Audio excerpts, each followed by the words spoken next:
Hey guys, আসসালামু আলাইকুম। আজকে আমরা কথা বলবো অ্যামাজন জঙ্গলের রহস্যময় কিছু জায়গা সম্পর্কে। অ্যামাজন জঙ্গলের নিচে আরো একটি গোপন নদী আছে, যাকে বলা হয় হামজা নদী। এটি মূলত হামজা নদীর মতোই দৈর্ঘ্য, তবে এটির ভূখণ্ড এবং কম গতির প্রবাহিত হয়। বৈজ্ঞানিকরা এই আবিষ্কার করেছেন মাত্র কয়েক বছর আগে। অ্যামাজন জঙ্গলের গভীরে একসময় প্রাচীন সভ্যতাগুলির বসবাস ছিল বলে ধারণা করা যায়। বিভিন্ন গবেষণায় দেখা গেছে সবচেয়ে বড় বড় জনবসতি ছিল এবং আসমানের ঘন থেকে হারিয়ে গেছে।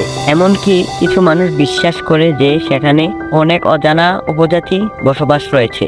আকাশ থেকে ধরলে অ্যামাজনের কিছু অংশে গোলক দাদার মতো দেখা যায়, কিন্তু বিজ্ঞানীর মতে এগুলো হলো প্রাচীন সভ্যতা মানুষের হাতে তৈরি এবং অজানা জিনিস। অ্যামাজন জঙ্গলে এমন কিছু প্রাণী অবস্থান আছে যা বিজ্ঞানীদের কাছে এখনো রহস্যময়, যেমন গোলাপি রঙের ডলফিন এবং বৈদ্যুতিক তীর, যারা তাদের চারপাশে শিকার করার জন্য বিদ্যুৎ তৈরি করে থাকে। অ্যামাজন অঞ্চলে রিপু নামের একটি নদী রয়েছে, যার পানি প্রায় কালো রঙের। এই নদী উচ্চ তাপমাত্রায় কার্বন ডাই অক্সাইডের জন্য পরিচিত এবং এর পানি পান করা সম্ভব হয় না।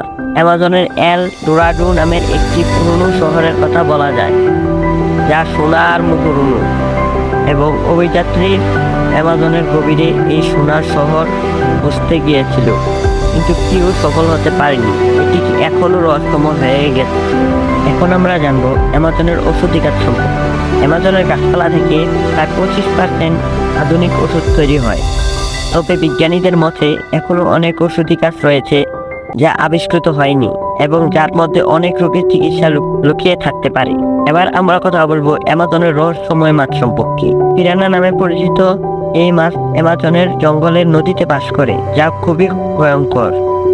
এই মাছ একসাথে অনেকগুলো শিকার করতে পারে, মুহূর্তের মধ্যে শিকারকে ছিঁড়ে ফেলে দেয়।